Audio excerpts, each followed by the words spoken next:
সবার প্রতি আন্তরিক প্রীতি ভালোবাসা এবং শুভেচ্ছা জানাচ্ছি। প্রথম শ্রেণী সোনামণিরা, তোমাদের অনেকদিন পাঠ দেই নাই, তাই ভাবছি হয়তো পরীক্ষা চলতেছে তোমাদের। পরীক্ষা হয়তো অনেক স্কুল হয়ে গেছে, তা হয়তো আবার নতুন করে তোমরা গণিত পাঠ শুরু করবা।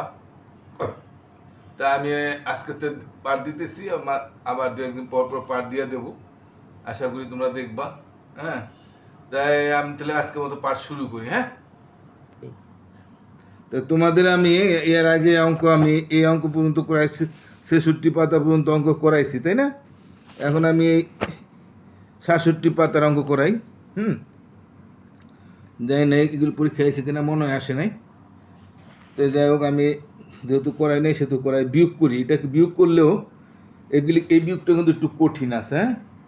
হ্যাঁ, এখন আমরা সাধারণত এখানে বাদায় ২ সংখ্যা আছে, ডাইনদারে ১ সংখ্যা আছে, কিন্তু আমরা প্রথম এখানে ডাইনদারে মানে একক, এটাকে বলে দশক, আর এটা শুধু একক আছে, তাই না? তাহলে এককের থেকে একক বিয়োগ হয়, কিন্তু এই এককের থেকে এটা তো এককই, কারণ একটা সংখ্যা শুধু এককই, আর এখানে একক আছে দশ, তাহলে প্রথমটা এককে বিয়োগ হবে। তো এই এককের থেকে এককটা কি ছোটো না? এটা হলো ৬, এটা হলো ৪, তা ৬-এর থেকে ৪ কীভাবে বিয়োগ হবে? এটা এভাবে তো বিয়োগ হয় না। তা সাধারণত আমরা এই ক্ষেত্রে যখন আমরা 2, 3, 4, 5 উঠবো, তখন আমরা এটা তোমাদের বলে দিই, শূন্যরা যখন ছোট থাকে, নিচে শূন্য থেকে যদি ছোট হয়, তা বড় হয়, বড়রা বিয়োগ করতে গেলে শূন্য থেকে বিয়োগ করতে শূন্যকে ১০ ধরতে হবে যদি ছোট হয় শূন্য। নিচে বড় সংখ্যা থাকে বা ডাইনদার যদি বড় সংখ্যা থাকে, তা ০ ১০ ধরতে হবে, ১-এর ১১ ধরতে হবে, ২-এর ১২ ধরতে হবে, ৩-এর ১৩ ধরতে হবে, ৪-এর ১৪ ধরতে হবে, ৫-এর ১৫ ধরতে হবে, ৬-এর ১৬ ধরতে হবে, ৭-এর ১৭ ধরতে হবে, ৮-এর ১৮ ধরতে হবে। ৯-এর ১৯ ধরতে হবে না, কারণ ৯ তো সবচেয়ে বড় সংখ্যা, তা ৯-এর নিচে তো আর বড় সংখ্যা হইতে পারে না।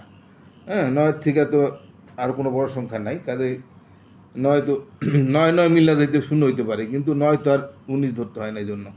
তো এখন আমরা এখানে আমাদের ৪-এর ১৪ ধরতে হবে। হ্যাঁ, যেহেতু ৬ বড় আর প্রথম এককের ছোট, ৪-এর ১৪ ধরতে হবে, কিন্তু তোমাদেরকে তো এখানে ২ সংখ্যা আছে, ১ সংখ্যা আছে, তাহলে আমরা একবারে এমন ১-এর ১৪ আছে এখানে, তাই ৬-এর থেকে ১৪ বিয়োগ হবে। আর যদি এখানে একটা সংখ্যা থাকতো, তাহলে আমরা ৪-এর ১৪ ধরতাম, আর এটা তো এমন বোঝা যায়, আমরা একবারে ১৪ ধরতে পারি। তা ওটা না ধরে আমরা যে নিয়মটা জানি রাখি, যে আমরা ছোটো হইলে ৪-এর ১৪ ধরবো, ০-এর ১০ ধরবো, ১-এর ১১ ধরবো, ২-এর ১২ ধরবো, হ্যাঁ, মানে একটা ১০ বাদ আর কি। ৩-এর ১৩ বাদ, যেমন ১০ আছে ১৪, হ্যাঁ, ০-১০ ধরলে তো ১০ হয়ে গেল, ০ তো কোনো মূল্য নাই। ১-এর ১ ১১, মানে ১০-এর ১ ১১, ২-এর ১২ ধরুন, মানে ১০ আর ২ ১২, মানে এদিকের থেকে একটা দশক আনা আর কি। হ্যাঁ, এদিক থেকে দশক আইন না, এই এককের সাথে যোগ করে ওটা বাড়ানোর নিয়ম। এটা হলো প্রকৃত ব্যাখ্যা। আর এমনি আমরা প্রচলিত নিয়মে আমরা ধরে নিই যে ০ ১০ ১-এর ১১ ২-এর ১২ ৩-এর ১৩ ৪-এর ১৪ ৫-এর ১৫ ৬-এর ১৬ বুঝাই দিছি। এখন আমরা ৪-এর ধরবো ১৪, আর যদি আমরা এখান থেকে ১ দশক নিয়ে এলাম ১৪, বা এটা এখান থেকে এমন বোঝা যায় ১৪ আছে। আচ্ছা, ঠিক আছে, ৪-এর আমরা যদি ১৪ ধরি দশক আইন না, তা ৬ আছে ১৪ কয়লি, আমরা এই কটা যদি আমরা পড়ি, আমরা কীভাবে করতে পারি তাহলে? তোমরা হাতের কর যা গণতে পারো না, তাই না? হাতের গণ আমরা এখনো শিখি নাই। আমরা দ্বিতীয় শ্রেণীতে উঠলে বা 2-তে উঠলে তোমরা হাতের কর করা শিখে যাবা, অতি সহজেই শিখতে পারবা, কিন্তু এখন আমরা শিখি নাই যেহেতু, তাই আমরা কিভাবে করতে পারি? আমরা এটাকে 2টা নিয়মে করতে পারি। এক হচ্ছে 14টা দাগ দিয়ে 6টা দাগ কাইটা দিয়ে আমরা কয়টা দাগ থাকে আমরা সেটা বাই করতে পারি। তো সেটা একটা নিয়ম। আবার আমরা আচ্ছা, যদি আমরা 14টা দাগ দিয়ে 6টা দাগ বাদ দিই, তা 14টা দাগ তো অনেক বড় দাগ হয়ে যায়। তো ওইটা ছাড়া আমরা একটা নিয়ম আছে, দেখি তোমাদের ওই নিয়মটা তোমরা শিখাইতেছি। আগে আমরা 14টা দাগ দিই, 1 2 3 4 5 6 7 8 9 10 11 12 13 14। এখন 14টা দাগের থেকে আমরা 6টা দাগ কেটে দেবো, অর্থাৎ 14 টাকাতে 6 টাকা হইতে পারে, বা 14টা মার্বেলতে 6টা মার্বেল কাটা দিতে পারো, যেটাই ধরো আর কি। আমরা যেইটা ধরি, আমরা 14টার থেকে 6টা বাদ দিব, তাহলে আমরা 1 2 3, আমরা একটু খেয়াল করে কাটবো, 1 2 3 4 5 6টা কেটে দিলাম, তাহলে কটা থাকে? 1 2, গণার সময় সাবধানে গুনতে হবে, 2 3 4 5 6 7 8, তাহলে 8 থাকে। তাই আমরা এই নিয়মটা বুঝতে পারলাম না, আমরা কিন্তু এই নিয়মই তোমরা শিখছো। তা আমরা যদি এখানে আমরা আরেকটা নিয়ম করতাম, বুঝতে পারলাম যে আমাদের এখানে 8 থাকে, তাই না? আমরা এখানে 8 লিখবো। তা আরেকভাবে আমরা করতে পারি যে 6কে আমরা দাগ দেওয়া যায়, যে পর্যন্ত 14 না হবে সে পর্যন্ত আমরা দাগ দিব। হ্যাঁ, 6-এর পরে গুণি 6, 7, 8, 9, 10, 11, 12, 13, 14। তাহলে আমরা কয়টা দাগ দিয়া 14 হইল? আমরা দেখি তো, 1, 2, 3, 4, 5, 6, 7, 8। এইভাবে আমরা তাহলে করতে পারি। তোমাদের যেভাবে সুবিধা মনে হয় তোমরা সেভাবেই করবা, ঠিক আছে? এবার আমরা 2 নম্বরটা করি। 2 নম্বরটাও কিন্তু এই 14টার থেকেই, ওটা ছিল 9টা যা চলে গেছে এটার থেকে। হ্যাঁ, আগের বার 6টা চলে গেছে, এবার 9টা কাটতে হবে, এবার 9টা চলে যাবে।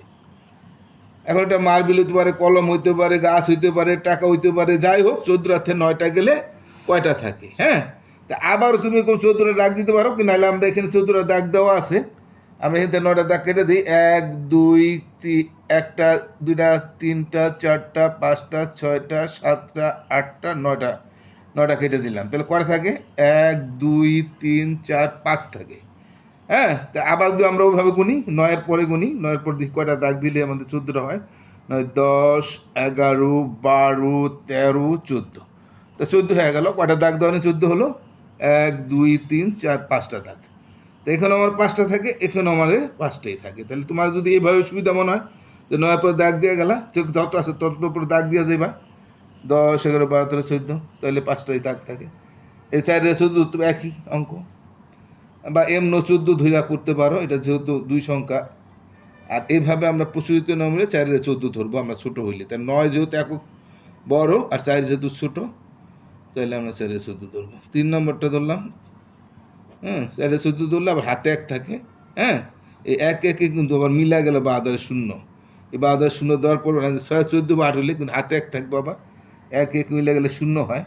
তো এই 1 বাহাদুরের 0 না দিলেও হয়। আর এমনি যদি আমরা 14 থেকে 6 গেল, সরাসরি আমরা 14 থেকে 6 বুঝতে পারি যে এটা 14, এটা 6। তাই সাধারণত আমরা এইভাবে করি না, 4-এর 14 ধরে করি। তারপর 1 হাতে রইল, 1 1 1, আবার এটার সাথে যোগ হয়, বিয়োগ হয়, 1 1 থেকে 1 গেলে 0 থাকে, তো বাহাদুরের 0 দিতে হয় না। এটা 9 14 5 হইলে হাতে 1 রইল, 1 1 থেকে 1 মিলে 0। এইভাবে আমরা শিখি। তো 3 নম্বরটা 15 থেকে 6। তো 15টা দাগ দিয়ে 6টা দাগ কাটলে কটা থাকে? হ্যাঁ, সেভাবে তোমরা করতে পারো। 15টা দাগ দিয়ে 6টা দাগ কেটে দিলে আমার মনে হয় এটা সুবিধা বেশি। তো 6 আছে 15 কইলে, তো 7 8 এভাবে করলে, আর নাহলে 15টা দাগ দিয়ে আমরা তাহলে দুইভাবে শিখাই দিই আজকের মতো। 1 2 3 4 5 6 7 8 9 10 11 12 13 14 এটা একটু কঠিন বেশি, তাই না? তাতে 6টা কাটবা। 1 2 3 4 5 6। তো 6টা কাটলে কটা থাকে? 1 2 3 4 5 6 7 8 9 থাকে। তো এটা তেমন ওইটা সোজা। হ্যাঁ, তো 9 থাকে, এখানে তো 9 হইলো। সেভাবে দেখি 6-এর পরে 9 কয়টা হলে দিলে, কয়টা দাগ দিলে হয়? তো 7 8 9 10 11 12 13 14 15। তো কয়টা দাগ দিয়ে 9টা হইলো দেখি? 1 2 3 4 5 6 7 8 9। তাহলে এভাবেও আমরা করতে পারি। তো দেখো, এভাবে করলে মনে সুবিধা হয়। হ্যাঁ, আমি আরেকটা করে শেষ করে দিই, এরকম সময় চলে গেছে। তারপরে একটা করি। হ্যাঁ, এটা আছে 11, তার থেকে 8। তার 1-এর আমরা 11 ধরবো। হ্যাঁ, যেহেতু 8 এককে, 8 এই এককে 1 ছোট, 1-এর 11 ধরবো। আবার এমন আমরা এটা সরাসরি 11 থেকে 8 বিয়োগ করলাম, এটা আমরা বুঝতে পারি। আর এমনি যদি 2টা সংখ্যা থাকতো তাহলে আমরা 1-এর 11 ধরে করতাম। তা 8 আছে 11 কইলে 8-এর পরে আমরা গুনতে পারি 8 9 10 11। এটাই বোধহয় সুবিধা। 11টা দিয়ে 8টা কাটতে পারো তাহলেও সেটা হয় 8 9 10 11। এটাই বোধহয় সুবিধা। 8-এর পর দাগ দেওয়া যাবে। 8 9 3টা দাগ দিলে হয়ে যায়। তাহলে 3টা দাগ দিলাম। এটা যদি আবার এমনি করি, 8 আছে 1-এর 11 ধরছে, হাতে 1 রয়েছে, আর 1 1 মিলে গেলে 0, বা আদারে 0 না দিলেও চলবে, আর দিলেও কোনো সমস্যা নাই।